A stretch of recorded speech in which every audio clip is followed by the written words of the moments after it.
हमारे चैनल को सब्सक्राइब करें और बेल आइकन दबाएं।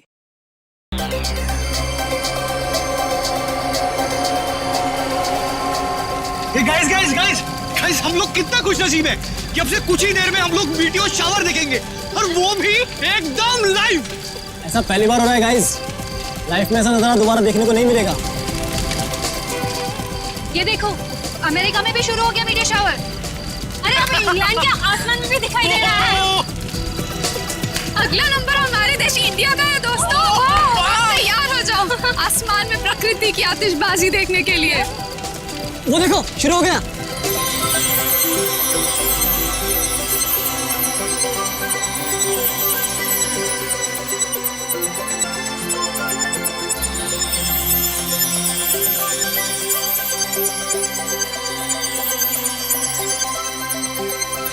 ये मेरी जिंदगी का सबसे खूबसूरत पल है। ऐसा नजारा तो मैंने पहले कभी नहीं देखा।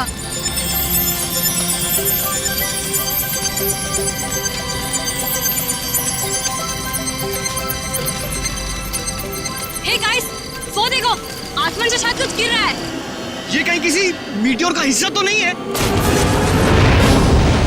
वो देखो वहां गिरा, चलो देखते हैं। ये तो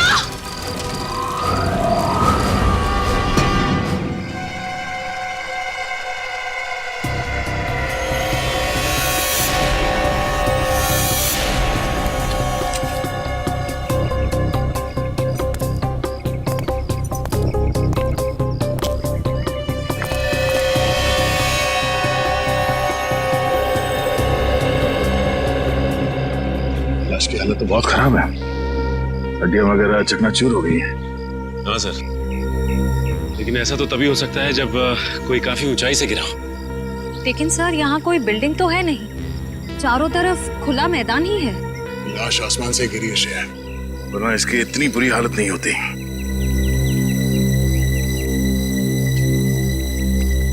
कब हुआ ये, कितने बजे? यही कोई रात 3:15 बजे। हम लोग रात को मीटियोर शावर देख रहे थे, तभी अचानक आकर के कुछ गिरा। और हमें लगा मीटियोर शावर का ही कुछ हिस्सा होगा, लेकिन जब पास जाके देखा तो लाश थी। सर, जब लाश ऊपर से गिर रही थी तब ये जल भी नहीं रही थी। अच्छा, ये केस कुछ ज्यादा ही पेचीदा लगता है। देखते हैं डॉक्टर सालूंके क्या कहते हैं इस लाश को देख के। चलो।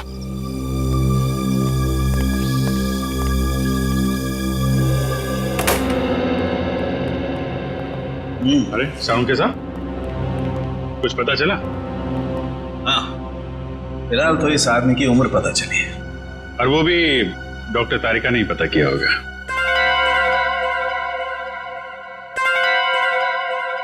मैंने पता किया है। आपने किया है? जी हाँ। कोई शक है आपको? नहीं, शक की क्या बात है, आपने पता किया होगा तो ठीक ही किया होगा। वैसे क्या क्या किया आपने? पता ये किया कि इस आदमी की उम्र 120 साल है। क्या 120 साल का बुजुर्ग आदमी इतनी ऊंचाई से गिर के मर गया? क्यों? कहीं लिखा हुआ है कि 120 साल का आदमी ऊंचाई से नहीं गिर सकता? आप लोगों से कुछ गलती तो नहीं होगी? आप एक काम कीजिए, तारिका जी से कंफर्म कर लीजिए। बताओ भाई ने। हाँ अभिजीत, इनके एक्सरे स्कैन्स देख लो। देखो, ये देखिए, इनकी हड्डियां काफी कमजोर हो चुकी थी, जैसे कि उम्र के साथ साथ होता है। और टिश्यूज को हुए नुकसान को देखकर हमने अंदाजा लगाया कि इनकी उम्र तकरीबन 120 साल के आसपास रही होगी। अच्छा, वैसे कितनी ऊंचाई से गिरे होंगे ये? फिलहाल ये बता पाना मुश्किल है। सर, हो सकता है इस आदमी को किसी हवाई जहाज से फेंका गया हो। सर, वो केस याद है ना आपको, जब एक लाश को हेलीकॉप्टर से फेंका गया था?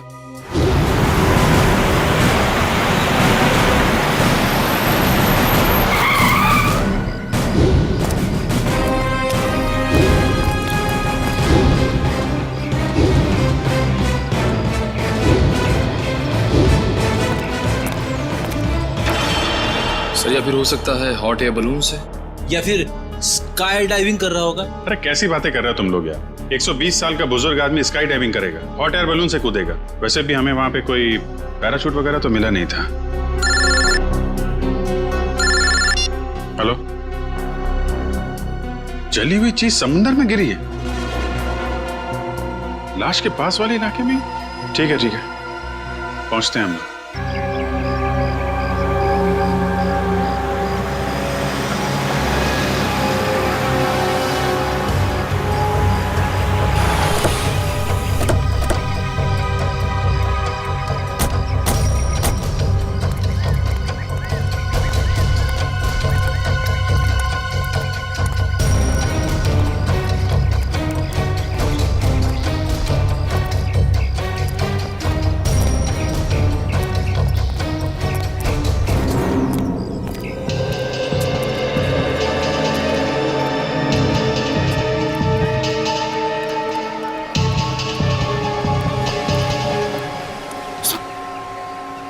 कुछ पता चला क्या गिरा था समंदर में? नहीं सर, समुद्र में क्या गिरा अब तक कुछ पता नहीं चला। अच्छा, पहली बार किसने देखा था उस चीज को समुद्र में गिरते हुए? शंकर ने कह रहा था कि जब वो अनोखी चीज समुद्र में गिरी तो वो बॉम्ब की तरह फट गई और उसमें से चिंगारियां भी निकली। सर हो सकता है ये कोई बॉम्ब ही है, शायद किसी ने ऊपर से फेंका। नहीं सचिन, कोई समुद्र में बॉम्ब क्यों गिराएगा? बात कुछ और ही है। हो ना हो इसका उस लाश के साथ जरूर कुछ संबंध है। ये शंकर कहाँ है? सर वो रहा सर।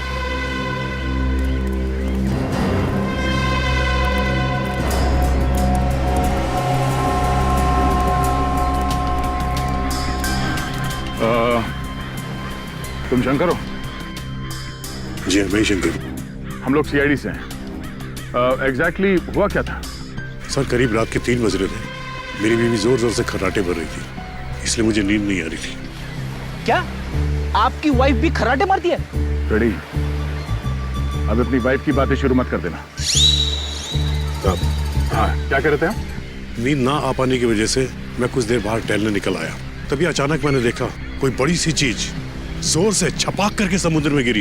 एक बहुत तेज रोशनी हुई, जैसे किसी ने आग का गोला दरिया में फेंक दिया। सर हो सकता है कि अंतरिक्ष से कोई उड़न तस्तरी गिरी होगी समुद्र में, और वो 120 साल का आदमी वो भी उड़न तस्तरी से ही गिरा होगा, फ्लाइंग सॉसर से। रेडी, मैंने तुमसे क्या कहा अभी? थोड़ी देर के लिए मौन व्रत रखो तुम, समझे? सॉरी। जी कहिए। मैं समुद्र के नजदीक आया, ये जानने के आखिर हुआ क्या है। तभी दूर एक आदमी की परछाई दिखाई दी। आदमी की परछाई? तुमने उसका चेहरा देखा? नहीं साहब, अंधेरा बहुत था, सिर्फ परछाई दिखी। वो आदमी समुद्र से निकला और वहां उस तरफ चलकर जाने लगा। फिर क्या हुआ? मैं उस आदमी का पीछा करने लगा क्योंकि मुझे शक था, पर वो आदमी वहां सड़क पर चलकर एक कार में बैठ गया और चला गया। कार का नंबर देखा है तुमने? नहीं साहब, नंबर तो नहीं देखा, लेकिन हाँ वो सिल्वर कलर की बैक्स्टर गाड़ी थी। उसने गाड़ी चाबी से खोली या? नहीं साहब, वो कार उसकी नहीं थी, क्योंकि उसने बहुत तिगड़म करके कार का दरवाजा खोला था। सर फिर तो कार चोरी की होगी। Thank you. हमें ये पता करना पड़ेगा कि शहर में कितनी सिल्वर रंग की बैक्स्टर कार है जो चोरी हुई है और उनके नंबर्स क्या क्या हैं। सर स्पेक्ट्रोमीटर टेस्ट की रिपोर्ट आ गई है। देखिए मुझे लाश के कपड़ों में से क्या मिला है। क्या मिला है?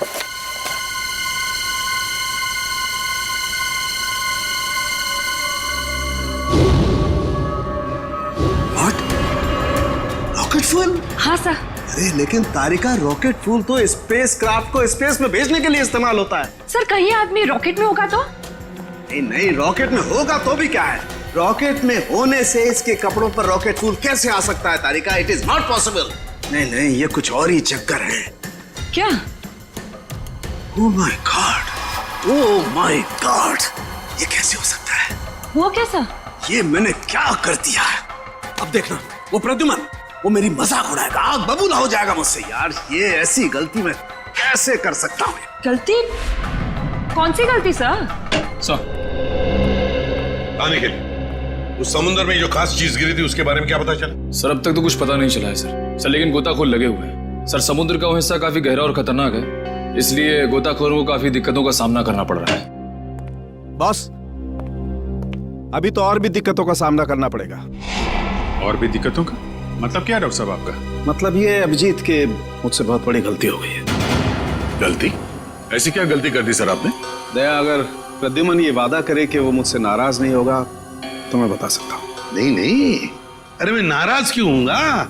मैं तो मिठाई बांटूंगा, क्योंकि the great intelligent and genius doctor Salunkhe ने जिंदगी में पहली बार अपनी गलती मान ली। तो डॉक्टर साहब बताइए, क्या गलती की आपने? गलती दरअसल मुझसे ये हुई है कि उस आदमी की उम्र 120 साल नहीं है। क्या? 120 साल की नहीं है? नहीं।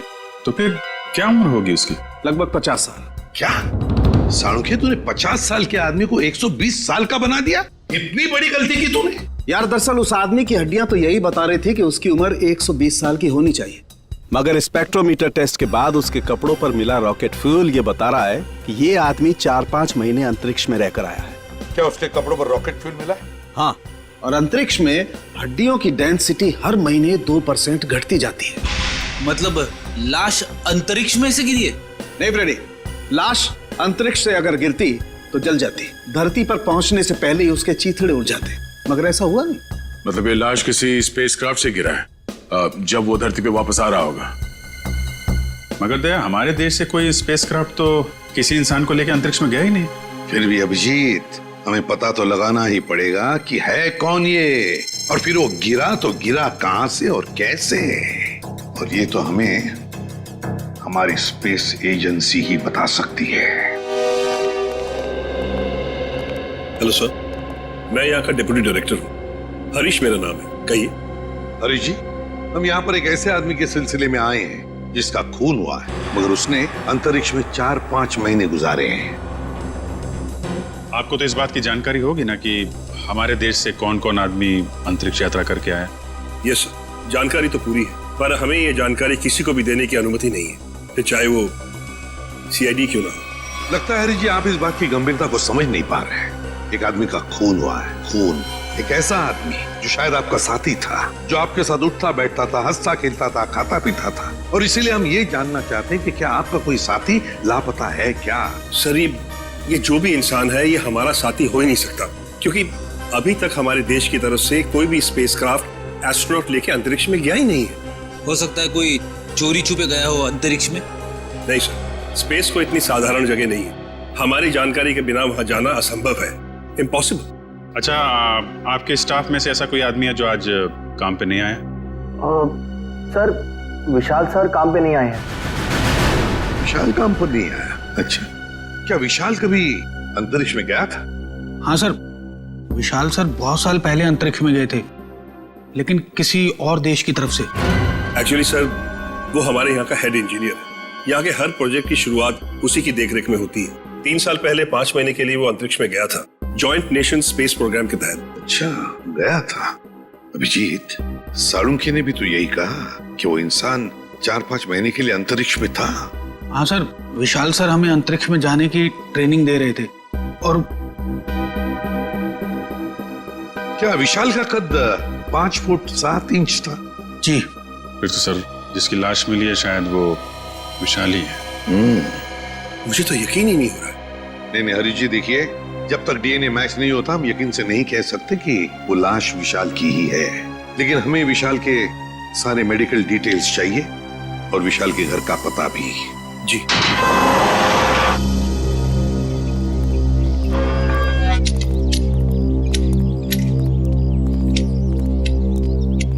सुनिए, ये विशाल का घर है ना? जी, घर तो विशाल साहब का ही है, लेकिन वो घर पर नहीं है। हाँ, वो तो पता है हमें, लेकिन क्या विशाल जी के कोई घर वाले या परिवार वाले, कोई दोस्त वगैरह आसपास रहते हैं क्या? जी, विशाल साहब की पत्नी अदिति मेम साहब तीर्थ गई हैं। आप लोग? हम लोग सीआईडी से। सीआईडी? जी। कहिए, क्या बात है? आप कौन है? आपका नाम क्या है? जी, मेरा नाम बिरजू है। अच्छा, देखो बिरजू, हमें एक लाश मिली है। लाश? और हमें शक है कि वो लाश विशाल जी की है। ये कैसे हो सकता है? विशाल साहब नहीं मर सकते।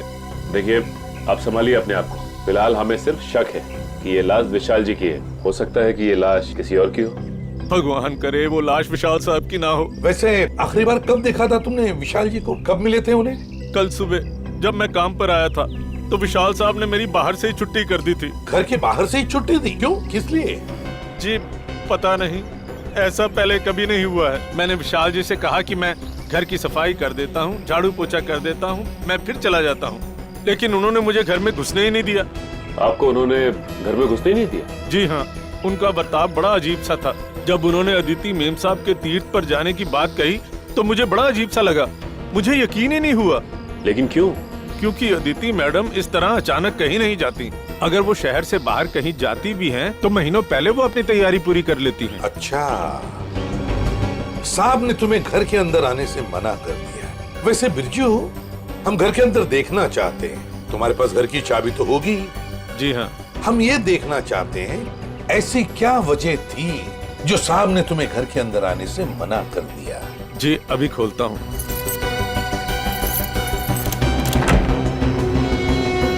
आइए साहब। सचिन, घर को अच्छी तरह से देखते हैं, देखते कुछ मिलता है क्या। चलो।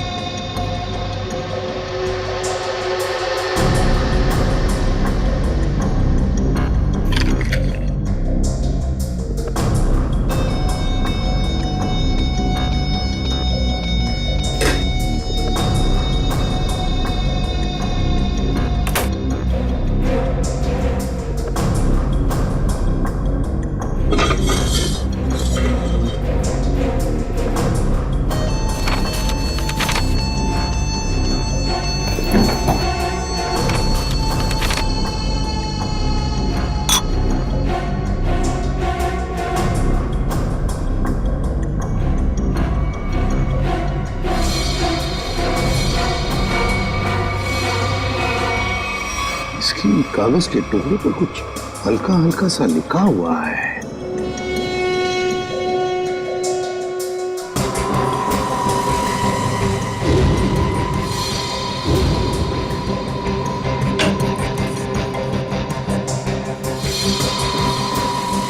साहब। हाँ सचिन। ये देखिए सर, जूतों के निशान वो इस खिड़की से इस घर के अंदर आया है। उसके जूतों के निशान इस पेपर पे भी है सर। सचिन, घर की हालत को देखकर तो ऐसे नहीं लगता कि घर में कुछ चोरी हुई है, लेकिन जो भी इस घर में इस खिड़की से घुसा है वो या तो इस घर का आदमी है या फिर कोई ऐसा आदमी जो इस घर के बारे में और घर के लोगों के बारे में अच्छी तरह से जानता है और किसी खास मकसद से ही इस घर में घुसा है, किसी खास मकसद से। दया, वो चोरी हुई गाड़ी के बारे में क्या पता चला? सर, जगह जगह पुलिस चेकिंग कर रही है, बहुत जल्द गाड़ी मिल जाएगी। साळुंखे, तू यहाँ क्या कर रहा है? वो लगता है फिर से गलती करके आ गया ये। यार प्रद्युमन, तुम कभी सुधरोगे नहीं क्या यार? अरे यार नहीं, कोई मजाक नहीं, ठीक है। आगे से तुम किसी ऐसे इंसान से काम कराओ जिसने अपनी जिंदगी में कभी कोई गलती नहीं की। मैं जा रहा हूँ, बाय। अरे सर, डॉक्टर तारिका। क्या? मेरे कहने का मतलब है सर कि तारिका जी अकेली पड़ जाएंगी अगर आप चले गए तो। अच्छा, तो मतलब आपको तारिका जी की फिक्र है, सालुके की फिक्र नहीं है ना? ठीक है, तो मैं जा रहा हूँ, ठीक है, बाय। यार लेकिन जो बात बताने के लिए आया था वो तो बता के जा। वो आप इनकी डॉक्टर तारिका जी से पूछ लीजिएगा। मैं जा रहा हूँ, बाय। अच्छा ठीक है, बाय। 1 मिनट में वापस आ जाएगा। हाँ दया, देखा? देखो दया, मैं ना सिर्फ और सिर्फ तुम्हारी वजह से वापस आया हूँ। हाँ, क्योंकि मैं जानता हूँ एक सिर्फ तुम हो जो मुझे अच्छी तरह से समझते हो। बाकी ये लोग तो मेरी नौकरी छीनने पर लगे हुए हैं। सर वो मैं नहीं, कुछ कहने की जरूरत नहीं है। मैं तुम्हें बहुत अच्छी तरह से समझता हूँ। वैसे समझता मैं इन लोगों को भी बहुत अच्छी तरह से हूँ। वैसे दया, जो बात तुझे बताने के लिए आया था जरा पूछ ले, क्या बात है? अब सर, देखो दया, जो लाश आप लोगों को मिली थी ना, उसका डीएनए मैच हो गया है और वो लाश विशाल की है। क्या? विशाल की है? मतलब हमारा शक सही निकला? बिल्कुल। और जो जूतों के निशान आपको विशाल के घर से मिले थे वो किसी ऐसे आदमी के जो एक पांव से लंगड़ा के चलता है। ये कैसे पता चला सालुंखे सर? देखो, जब कोई इंसान लंगड़ा के चलता है तो उसका एक पैर पर वजन ज्यादा होता है और दूसरे पैर पर वजन कम होता है, और इसीलिए दोनों पैरों का अलग अलग निशान पड़ता है। वाह सालुंखे साहब, वाह, बड़ा तगड़ा ऑब्जर्वेशन है आपका। Thank you. समझता क्या है? वैसे साळुंखे यार, वो कागज के टुकड़े जो मिले थे विशाल के घर से, उन पर कुछ लिखा हुआ था, वो क्या है?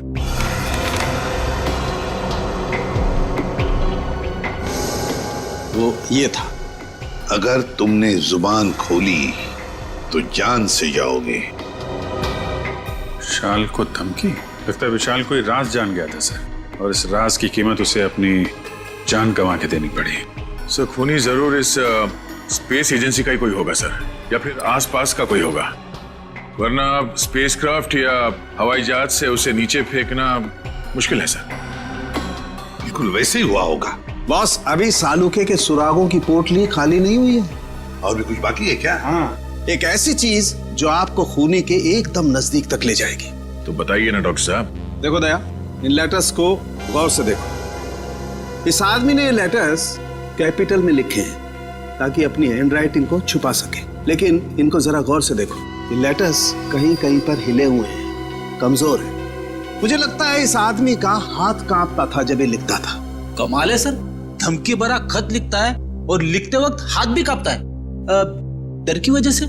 बिल्कुल सही फ्रेडी, डर की वजह से ही। दरअसल इसके हाथ में कोई तकलीफ थी, न्यूरोटिक तकलीफ। जब ये डरता था, इस आदमी का हाथ कांपता था। जब इसने ये नोट लिखा, ये डरा हुआ था, इसीलिए इसका हाथ कांप रहा था और ये अक्षर इस तरीके से बने। हाथ में तकलीफ? विशाल सर बहुत साल पहले अंतरिक्ष में गए थे, लेकिन किसी और देश की तरफ से। सर वो घटोत्कच, विशाल का असिस्टेंट। विशाल कुछ लोगों को ट्रेनिंग दे रहा था अंतरिक्ष में जाने के लिए। ये घटोत्कच भी उनमें से एक था। मगर अभिजीत, अंतरिक्ष में जाने के लिए वो आदमी मानसिक तौर पर और शारीरिक तौर पर बिल्कुल फिट होना चाहिए, हट्टा कट्टा होना चाहिए। इस घटोत्कच को क्यों सिलेक्ट किया गया? उसके तो हाथ में तकलीफ है। और घटोत्कच के इस कमजोरी के बारे में विशाल को पता चला, इसलिए शायद घटोत्कच ने विशाल को अपना मुंह बंद रखने के लिए उसे जान से मारने की धमकी दी होगी। ये हो सकता है। हाँ रजत, क्या? देखो, सभी पुलिस स्टेशन में खबर कर दो, उसकी फोटो भिजवाओ, सब जगह नाकाबंदी करवा दो। ओके? क्या हुआ? सर, ये विशाल की पत्नी अदिति, ये किसी तीर्थ यात्रा पे नहीं गई है। उसने किसी भी बस, ट्रेन या फ्लाइट की टिकट बुक नहीं करवाई। वो गायब है। अदिति गायब है? गायब है अदिति? तो फिर ये गई कहां? और फिर विशाल को मारा किसने और क्यों मारा? इन सारे सवालों का जवाब तो अब घटोत्कच ही देगा। घटोत्कच।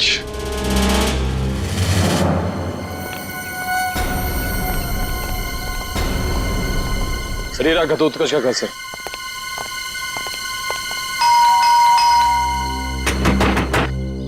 दरवाजा खोल ही नहीं रहा है।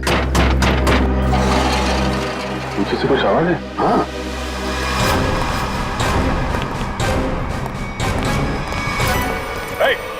पकड़ो उसे।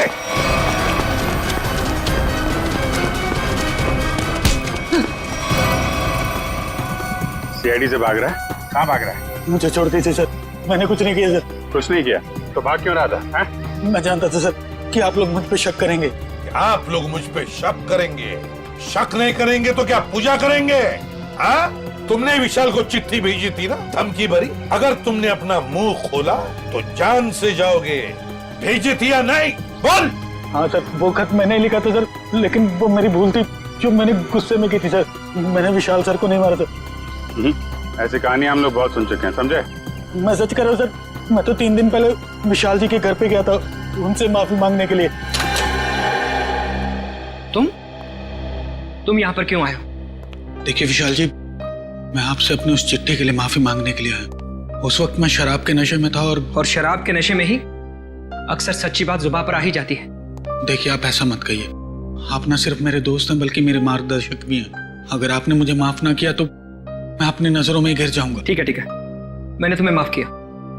देखिए आप कुछ परेशान नजर आ रहे हैं। परेशान? नहीं, मुझे काहे की परेशानी है?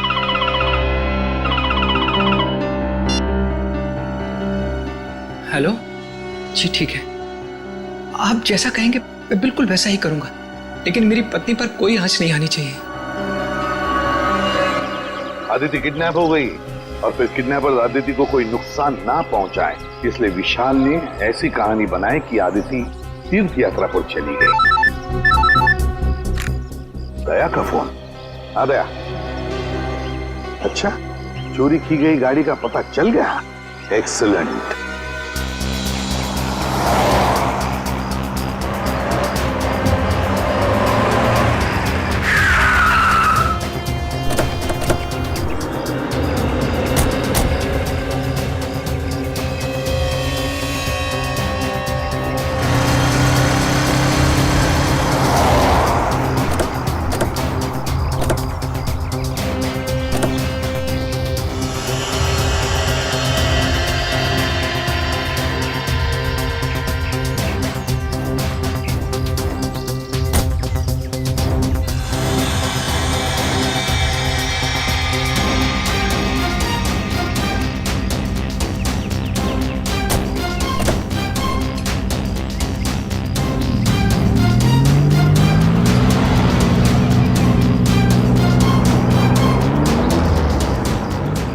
खूनी समंदर किनारे से इस गाड़ी में यहाँ तक आया और उसके बाद गाड़ी को यहाँ पे लावारिस छोड़ के किसी और गाड़ी में चला गया। लेकिन सर, गाड़ी में तो कुछ भी नहीं मिला।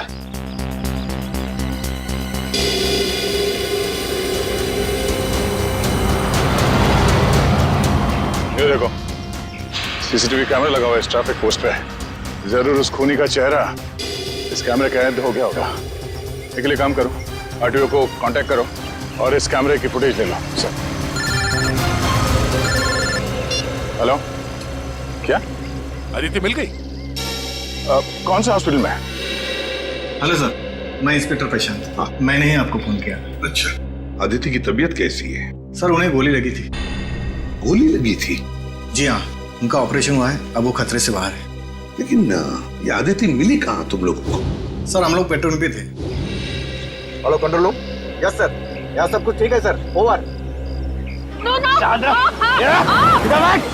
अरे राघव, वो देखो किसी औरत को जबरदस्ती ले जाया जा रहा है। कहीं अदिति तो नहीं जिसकी फोटो सीआईडी ने भेजी थी हर जगह ढूंढने के लिए? हो सकता है। चलो देखते, पीछा करो उसका। चलो जल्दी। एक काम करो, सारे बंदी रखो ताकि उन्हें पता नहीं चले कि हम लोग उनका पीछा कर रहे हैं। वो रहे।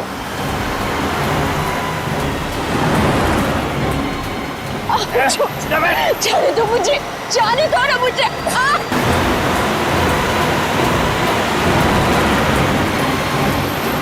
कैसे भी पकड़ना है उन लोगों को, पीछा करो जल्दी। वो देखो, टेप ले लो।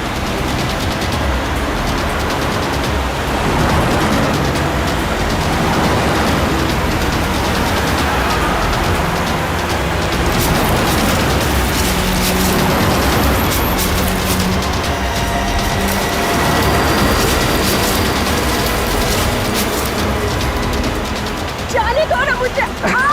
जाने देंगे, जाने से पहले तोहफा तो लेके जाओ। ऐसा तोहफा दिखाता हूँ मैं तोहफा। ये है मेरा तोहफा। ड्राइवर ले चलो।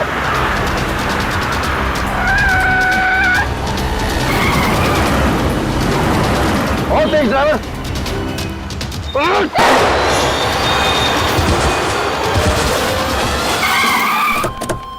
चलो जल्दी, चलो।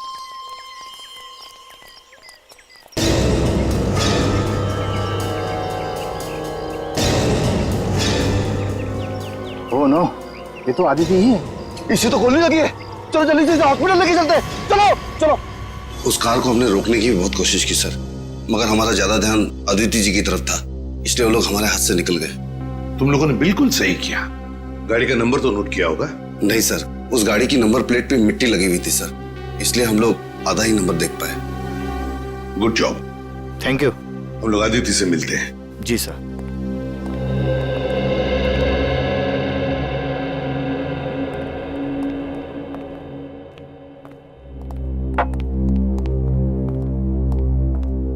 अदिति, अब कैसी हो? ठीक हूँ। आप कौन? मैं एसीपी प्रद्युमन, सीआईडी से। सीआईडी से? मेरे पति कहाँ हैं? बहुत जल्दी आ जाएंगे। बस एक बात बताओ, ये सब कैसे हुआ तुम्हारे साथ? 2 दिन पहले जब मैं सब्जी मंडी से घर लौट रही थी, कुछ लोग मुझे अपने गाड़ी में डालकर साथ ले गए। उनमें से किसी का चेहरा देखा आपने? नहीं, उन्होंने अपने चेहरे पर मास्क डाल रखा था। ओह, मास्क पहन रखा था। वैसे कहाँ लेकर गए वो तुम्हें, कुछ बता सकती हो? पता नहीं, उन लोगों ने मुझे कुछ खिलाकर बेहोश कर दिया था। एक अंधेरे कमरे में रखा था और वो मुझे विशाल के काम के बारे में सवाल पूछ रहे थे। विशाल के काम के बारे में? तो तुमने क्या कहा? मैंने उन्हें कहा कि विशाल अपने काम के बारे में मुझसे कोई बातचीत नहीं करते, लेकिन उन्हें लगा कि मैं झूठ बोल रही हूँ। नहीं आदित्य, देखो अदिति, देखो जिन्होंने भी ये किया है ना तुम्हारे साथ, उनको हम कड़ी से कड़ी सजा दिलवाएंगे, ये मेरा वादा है।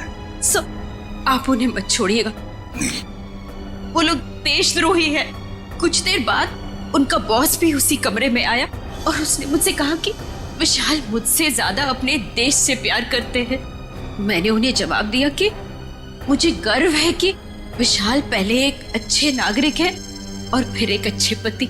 बिल्कुल सही कहा तुमने, बिल्कुल सही कहा। और सच कहूं, हमें भी तुम पर गर्व है, क्योंकि तुमने ये सब किया ना इसकी वजह से। अच्छा बताओ, क्या तुमने उस आदमी का चेहरा देखा? नहीं सर, उसने भी अपने चेहरे पे मास्क डाल रखा था, लेकिन हाँ, गुस्से में आकर मैंने उस पर झपटकर हमला किया था। अच्छा? उसके गर्दन पर खरोच आ गई थी। उस आदमी के गर्दन पर खरोच आई थी?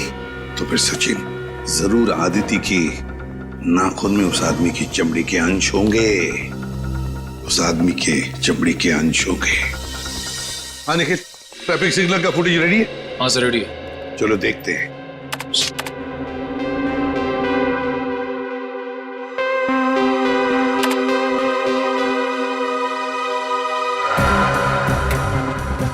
रात का फुटेज है, समझ में नहीं आ रहा है। दिन का फुटेज दिखाओ। सर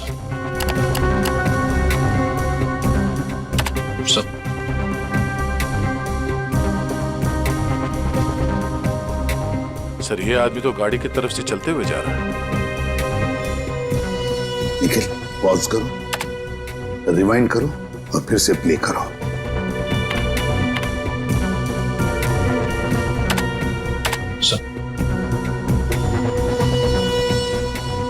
और जो जूतों के निशान आपको विशाल के घर से मिले थे, वो किसी ऐसे आदमी के जो एक पांव से लंगड़ा के चलता है।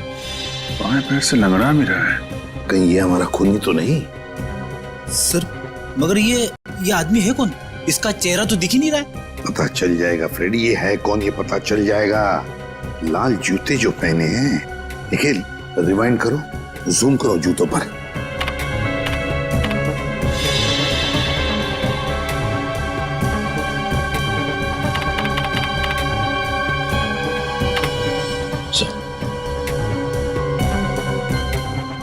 ये जूते कहीं हैं सर? देखें किसके पैरों में? सर, आज विशाल सर नहीं आए हैं। समीर, विशाल का असिस्टेंट सर, और वो लंगड़ा के भी चल रहा था। विशाल का असिस्टेंट समीर। अरे, दरवाजा तो खुला ही है। माय गॉड, खून!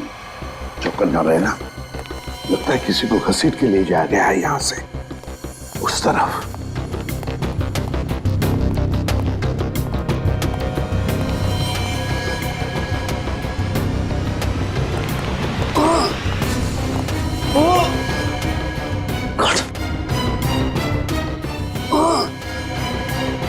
सर, ये तो समीर है। समीर, जल्दी से एम्बुलेंस बुलाओ। समीर, घबराओ मत, देखो हम लोग सीआईडी से। हेलो, कुछ नहीं होगा, एम्बुलेंस बुलाई है हमने। क्या क्या कह रहे हो? क्या बताओ बताओ।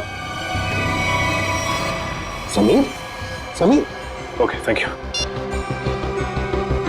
सर। एम्बुलेंस आ रही है सर। समीर तो मर गया। माय गॉड सर, हम तो सोच रहे थे कि ये समीर ही गुनहगार है, लेकिन यहाँ तो समीर का ही किसी ने खून कर दिया। वही तो, इस शतरंज के खेल का असली खिलाड़ी तो कोई और ही है, कोई और ही है। समीर के घर में से जो डॉक्यूमेंट्स मिले उससे पता चलता है कि समीर विशाल के लिए काम करता था, जासूस था वो विशाल का। दुनिया के सामने समीर विशाल का असिस्टेंट और असली काम जासूसी। एग्जैक्टली। पर जब विशाल को पता चला कि स्पेस एजेंसी में कोई गद्दार है जो वहां की खुफिया इंफॉर्मेशन बाहर भेज रहा है, तो बस उसका पर्दाफाश करने के लिए उसने समीर को रख लिया काम पर, जासूस बनाकर। और इसीलिए समीर ने भी हमें कुछ नहीं बताया, क्योंकि विशाल ने उसे ऐसा करने से मना कर दिया था। हाँ, दया, जब विशाल का खून हुआ तब शायद समीर तहकीकात करने के लिए विशाल के घर गया। और जैसे ही खूनी को लगा कि समीर उस तक पहुंचने वाला है, उसने समीर का भी खून कर दिया। बॉस, आसानों के अदिति के नाखूनों में चमड़ी के अंश मिले? हाँ मिले ना, उसके नाखूनों में चमड़ी के अंश मिले। तो जब मैं आप लोगों को बताऊंगा कि उस चमड़ी का डीएनए किसका था, आप लोग दंग रह जाएंगे। डॉक्टर साहब, रियलिटी शो के विनर का नाम अनाउंस करने जैसा सस्पेंस मत बढ़ाइए, नाम बताइए ना प्लीज। बॉस, उस आदमी का नाम है deputy director Harish. Hello sir, मैं यहाँ का डिप्टी डायरेक्टर हूँ, हरीश मेरा नाम है। क्या? Deputy director Harish? तभी तो समीर मरते वक्त हाँ हाँ हाँ ऐसे कर रहा था। क्या क्या कह रहे? समीर कहना चाहता था हरीश, वो हरीश का नाम लेना चाहता था। Deputy director Harish, space agency का deputy director Harish. Excuse me sir, आप लोग यहाँ? जरा हरीश जी को बुलाइए। कहाँ है वो? सर, वो तो कुछ ही घंटे पहले चले गए। चले गए? कहाँ गए, कुछ पता है आपको? नहीं सर, वो बड़ी जल्दी में थे, इसलिए बिना कुछ बताए निकल गए। कोई बात नहीं, हम पता लगा लेंगे। उनके गाड़ी का नंबर दीजिए। जी। हेलो हाँ बोल रहा हूँ। कहाँ पे? एमआई इलाके में? ठीक है, ओके सर। हरीश की गाड़ी एमआई इलाके में देखी गई है सर। एमआई इलाके में? हाँ सर। शेयर जरा नक्शे में चेक करो, एमआई इलाके में हरीश कहाँ जा सकता है? सर एमआई इलाके के आगे तो बॉर्डर है, हमारे राज्य की सीमा, और ये बॉर्डर एमआई इलाके से 15 किलोमीटर दूर है। तो ये उड़ान भर के हरीश अपना घोंसला कहीं और बनाना चाहता है? और सर उड़ान भरने के लिए पास में ही एक रनवे और एयरफील्ड भी है। फिर तो सर ये शहर से नहीं, देश से बाहर निकलने का प्लान बना रहा होगा। तो चलो इसके प्लान का आज क्लाइमैक्स कर देते हैं।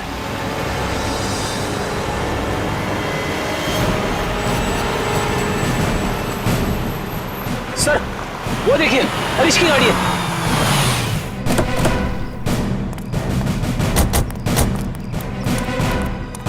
सर गाड़ी तो खाली है सर, तो लगता है भाग गया है हरीश। लगता है वो एयरफील्ड की तरफ गया है। चलो लेट्स गो।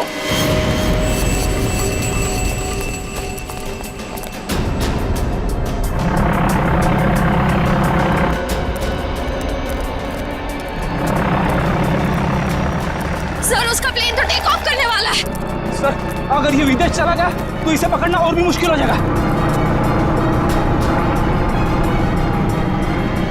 कहीं नहीं पहुंचेगा ये।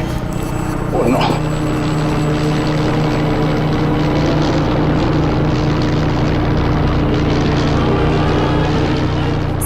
सर हम कंट्रोल टावर से पता कर सकते हैं कि ये प्लेन किस दिशा में और कौन से देश की तरफ गया है।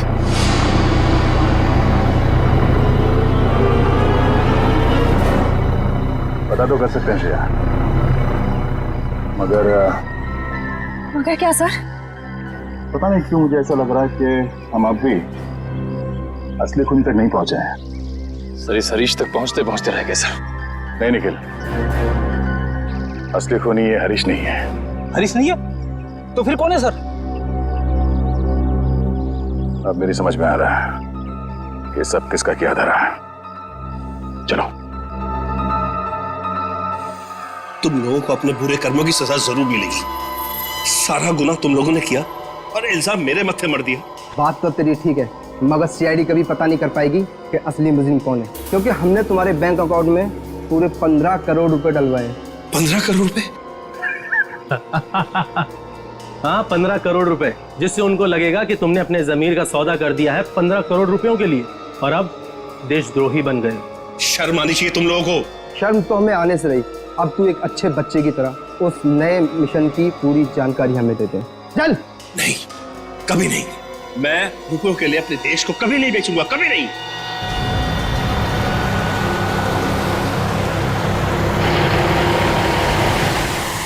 देख, मैं तुझे आखिरी बार बोलता हूँ, बता दे, जिंदा छोड़ दूंगा तुझे, वरना तुम्हारे मरने के बाद वो जानकारी तो हम हथिया ही लेंगे।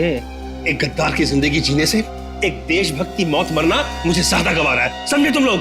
हाँ, मगर अफसोस, कानून और देशवासियों की नजरों में तू हमेशा एक गद्दारी कहलाएगा। नहीं रहेगा। कोई अपनी जगह से नहीं लेगा। जा नीचे, हाथ खोलो, उठ। बस।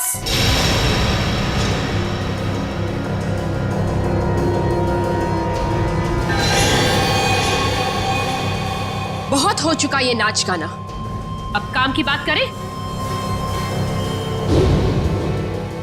हाँ, काम की बात भी हो जाएगी अदिति। तुम लोग मुझे देखकर चौंके नहीं? नहीं, हमें पहले ही पता चल गया था। ज्यादा चालाक बनने के चक्कर में तुम खुद अपनी जाल में फंस गई। तुम्हें याद है, तुमने कहा था कि 2 दिन पहले तुमने हरीश के गले को खरोचा था। हा? मैंने उस पर झपटकर हमला किया था। अच्छा? उसकी गर्दन पर खरोच आ गई थी। हाँ तो? मगर जब हम हरीश से मिलने स्पेस एजेंसी गए थे, तब उसके गले पे खरोच का ऐसा कोई भी निशान नहीं था। नहीं सर, स्पेस को इतनी साधारण जगह नहीं है। हमारी जानकारी के बिना वहां जाना असंभव है। और हमसे मिलने के बाद हरीश के गले पे खरोच का निशान बनाया गया ताकि तुम हमें गुमराह कर सको। सर इन लोगों को बिल्कुल मत छोड़ना। इन लोगों के पास देश की एक ऐसी खुफिया जानकारी है जो ये अरबों रुपए में दुश्मन को बेचना चाहते हैं। अपनी जेब भरने के लिए देश की सुरक्षा का सौदा करने चली थी तुम। अब चलो, मायके चलने की तैयारी करो। तुम लोग ऐसे नहीं मानोगे। सीआईडी के ऊपर गोली चलाने की कोशिश कर रही हो? ये रहा उसका इनाम। बोलो, क्यों किया तुमने ये सब? मैं दुश्मन देश की जासूस हूँ।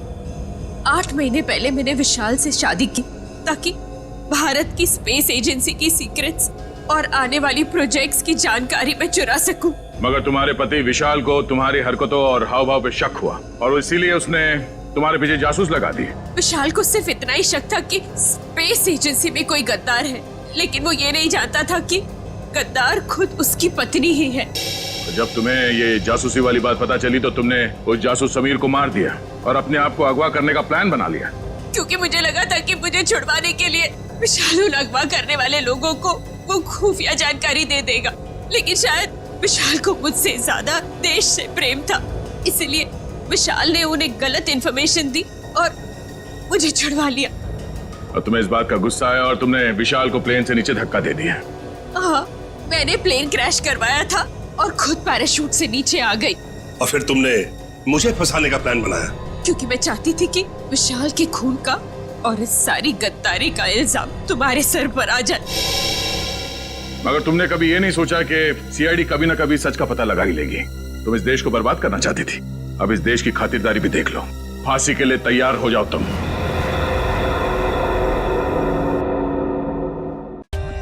For more updates, subscribe to our channel, click the show links and enjoy watching the videos.